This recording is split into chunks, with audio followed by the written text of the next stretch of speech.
So the questions that we ask at the back of what we've seen, protests and a resolution in Tamil Nadu, the Waqf Amendment Bill, the new glue that binds the opposition.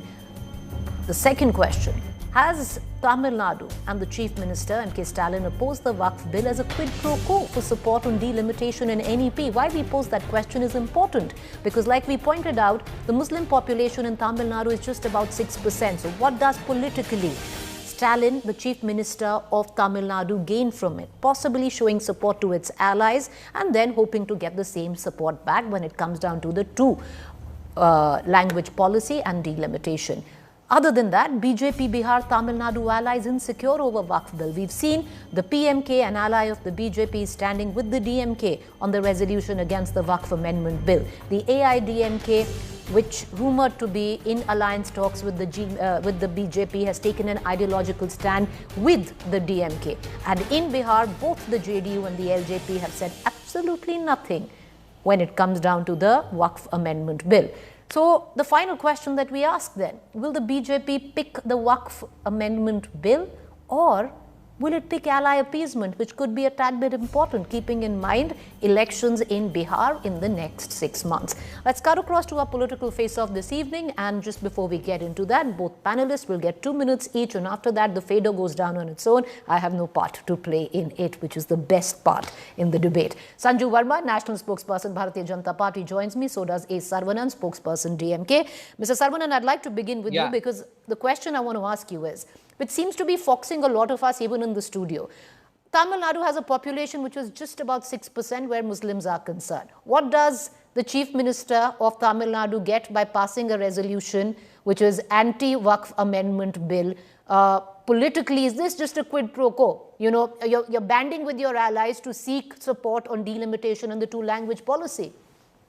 See, I think you've got it all wrong about DMK. DMK is not a party which will do anything on the eye with the vote bank. This is not about vote bank politics. We have opposed, if you look at the last 10 years, ever since the BJP has come to power, we have opposed every single bill which is anti-people. We have supported bills which is aligning with our ideology. N number of bills, CAA, the farmers bill, any bill you take, we have done that. So this we feel is trying to destroy the secular fabric of our constitution. It is trying to do away with the reason why this Waqf Amendment Bill in 1954 was passed. If you look at the way the JPC was conducted, they said, oh, we had this JPC, and the JPC, the opposition asked for the JPC, we have granted this JPC. So why are you questioning it? The amendments brought in by the opposition has not been considered at all. Only all the amendments brought in by the ruling party MPs, which is aligning with their intention of this Waqf Amendment Bill, that has been set through. Then why do we need to go through this facade of JPC at all? You have done great disservice to this JPC, the concept of JPC. We did not have this at all. And now they want to, the BJP is a party which is known to divide people on the basis of religion. They think by doing this, if you look at CIA, it was criticized because it was discriminating Muslims. The same here, Triple Talaq Bill, and now here the Waqf Act, which is trying to take away the salient features which will safeguard the properties of the Muslim community. That is the reason why our Chief Minister has passed this. We opposed this in the Parliament. We said we will not allow this to be diluting the rights of the Muslim people. That is the reason why we are opposing this, not based on any vote bank politics. There is no quid pro quo. Our leader, Mr. M.K. Stalin, is the So your time is up. Time is up. Your fader's down. I want to bring in Sanju Verma into this conversation. Sanju Verma, the BJP stands rather isolated in all of this. You only have the Eknath Shinde Shiv Sena standing alongside you, supporting the Waqf Amendment Bill. Even your own allies in Bihar like JDU and LJP are not saying a word, and word has it that they're very uncomfortable if this bill is tabled in Parliament in the budget session. Tamil Nadu, same story. PMK is part of the DMK in passing the resolution. PMK is your ally. AIDMK hopes to be your ally, ideologically standing with the DMK. You know, Preeti, I will respond to every pointed query of yours. but I think I need to call out the bluff and the ignorance of the DMK spokesperson. He was sitting here and spewing lies. First and foremost, the CAA is not anti-Muslim. All it seeks to do is to give citizenship to persecuted minorities, including Hindus, Buddhists, Jains, and Sikhs from Afghanistan, Bangladesh, and Pakistan. Secondly, and more importantly, let's talk about the Waqf, because that's the topic of the debate today. Don't forget, Preeti, a 655-page report, more than 112 hours of deliberations, more than 38 sessions, more than 44 amendments, more than 282 dissent notes, more than 287 suggestions. All these have been incorporated in the final draft of the proposed Waqf Amendment Act. So it's not that, Jagdambika Pal, who was heading the Waqf committee in terms of what the JPC sought to do, has taken any unilateral decision. The second and most important point is this. When, people from the opposition say, the Waqf stands against Article 26 of the Constitution, which gives minorities the right to manage their religious affairs. Yes, minorities are given right to manage their religious affairs under Article 26, but the same Constitution says that no right is absolute. It is subject to limitations pertaining to public order, morality, and health. And let me tell you, India is not governed by Sharia. Even Muslim countries like Algeria, Nigeria, Iran, Saudi Arabia, UAE, Malaysia, Indonesia, even these countries have rejected any draconian form of Waqf. So we are wanting to be holier than thou, more loyal than the Pope. And I'm sorry, this country will be ruled by law, will be ruled by the Samvidhan ki Lal Kitab, not by topi dharis. Time is done. Your fader is down. I want to bring back the DMK spokesperson back into this debate. Mr. Saravanan, you had Sanju Verma who posed some questions on the credibility of what you were saying, number one. Number two, the larger question, do you see this, the stand that the Tamil Nadu government has taken? Now, there was earlier on, one seemed to suggest that the India alliance was really not an alliance anymore. Everyone was on their different planet doing their own thing. Do you see them all coming back together now on the same stratosphere, at least for now, where the Waqf, Amendment Bill could be that glue that binds the opposition? Yeah, see, if you look at the way this Waqf Amendment has been passed in, see, the most contentious provision in the 1995 Act, the members of the Waqf committee were all belonging to the same community, the Muslim community. Now they want to tinker with that. They say any member, people will belonging to the other communities, other religions can also become a member of the Waqf. I think this will dilute, this will be against their interest, which has not been done. It has been going on successfully for the last, the same setup which has been going successfully for the last almost 70 years. Why would you want to tinker with that? See, in the state of Tamil Nadu, we have HRNCE, we have similar executive committees, we have similar things where only if it is a temple, only Hindus are allowed. They will only deal with the temple properties. Nobody else can do that. So why, with regard to this, and when this was pointed out by our leader, Mr. A. Raja, he has clearly mentioned how the JPC was a mockery. Their views were never been taken into account. And if you look at the India alliance on issues concerning this nation, we have been together. We have been fighting this BJP. See, they use this as a tactic to conceal their failures, their incompetence, the corruption. They want to hide all that. I don't know how long they're going to go ahead with this. Hindu, Muslim, Hindu, Muslim, Hindu, Muslim. It is not auguring well for the economy of the country.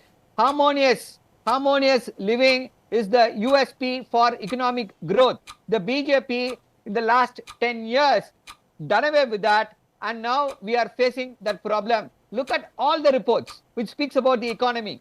The middle class is having the same kind of purchasing power which we had in 1820. And the rich is becoming richer, the poor is becoming poorer. And they have pointed out that every middle class is one illness away from poverty.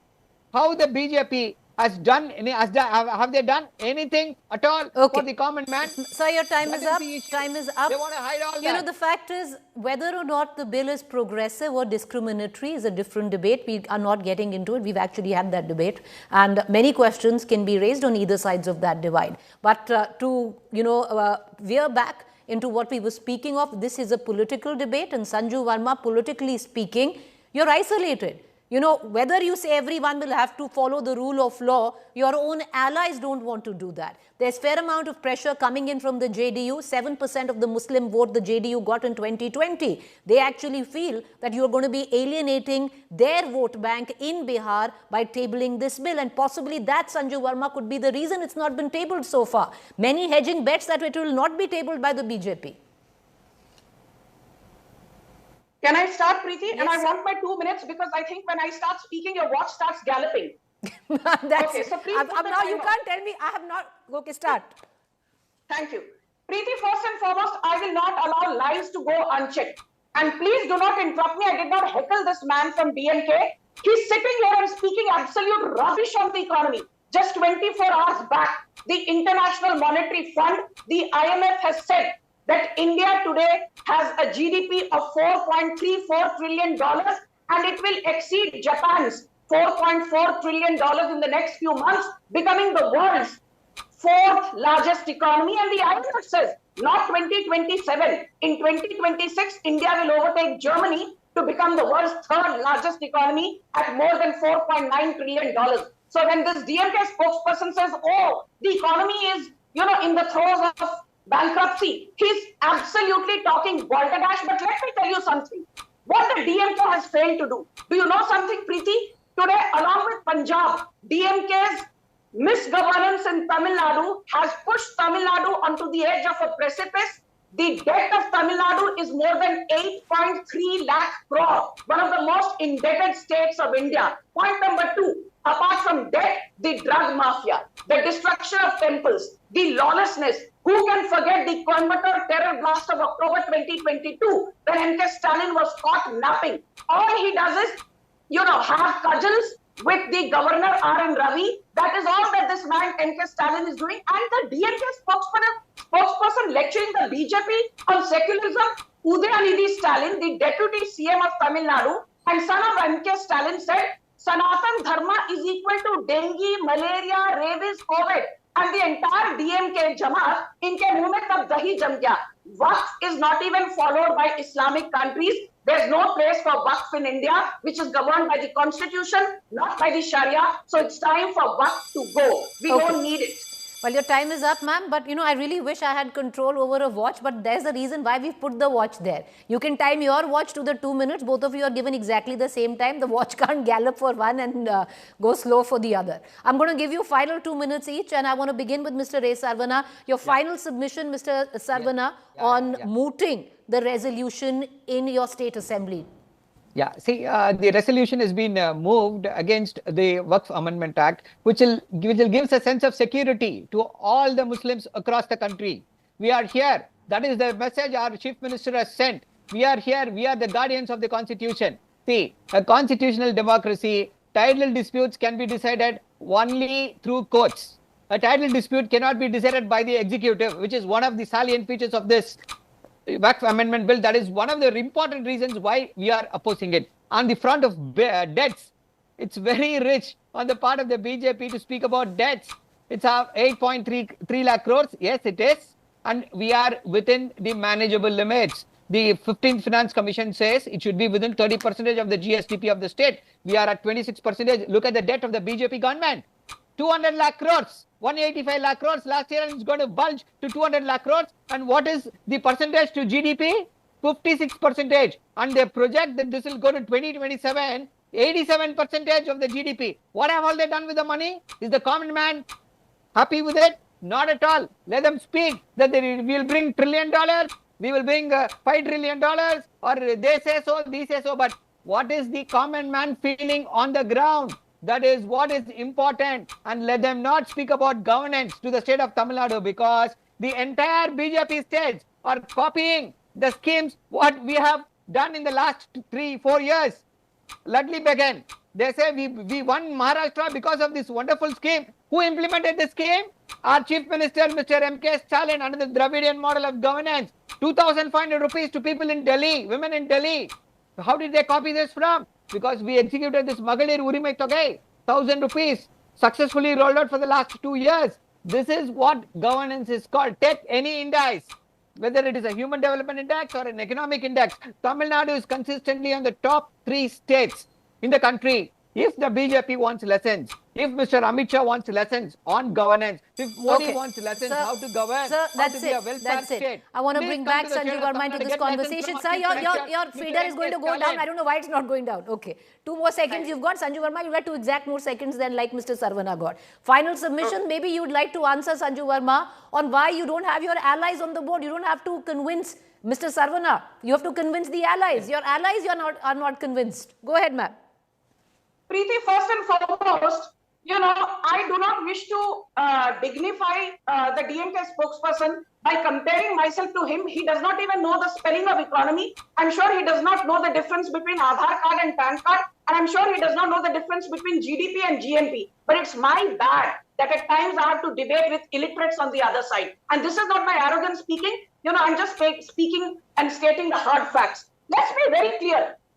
First and foremost, highest number of kidnappings, highest number of abductions, highest number of people on the roads begging for arms, highest number of minors being subjected to child trafficking. Do you know which state stands number 1? It is the state of Tamil Nadu. On every human development index, Tamil Nadu has gone down the tube thanks to M.K. Stalin. इसलिए यहाँ बैठकर governance पर भाषण मत दो. The second point is this. Let's stick to Waqf, Preeti. What does section 3 and 4 of the Waqf say? They say that if the Waqf decides that Sanju Verma's house or Preeti Chaudhary's property belongs to Waqf, no questions asked, suo moto, the Waqf will take that over. What do sections 80, 82, 83, 85 of the Waqf say? They say that the Waqf tribunal will decide any dispute, not the High Court, not the Supreme Court of India, which means that the Waqf tribunal is a law unto itself. What are the amendments that we are proposing? We are saying that the district commissioner or the district magistrate should have a say in disputes. Government property cannot be encroached by Waqf. We are saying let women also be a part of the Waqf board. Let there be transparency. Let there be inclusivity. My simple submission is, why are people rattled when we want to bring in transparency and inclusion in the running of Waqf? This is the same law which says, we believe in right to equality, Article 14, Article 15. So, aapki right to equality kahan gayi? As per right to equality, why should Muslims be given special status under Waqf? Okay, time is up. I appreciate both of you for joining us. Thank you there. It's a conversation which is going to go down in days to come. Still, the merits of the Waqf Amendment Bill, that wasn't what the debate is about. It was about the politics behind it. And we're going to continue asking the questions there, especially why the BJP allies are not on board, and especially how the India Alliance seemingly coming together on the Waqf Amendment Bill, the protests there, and a clear eye on Bihar elections in 6 months, and then of course Tamil Nadu elections, but the Muslim vote doesn't matter there, so posturing on that account.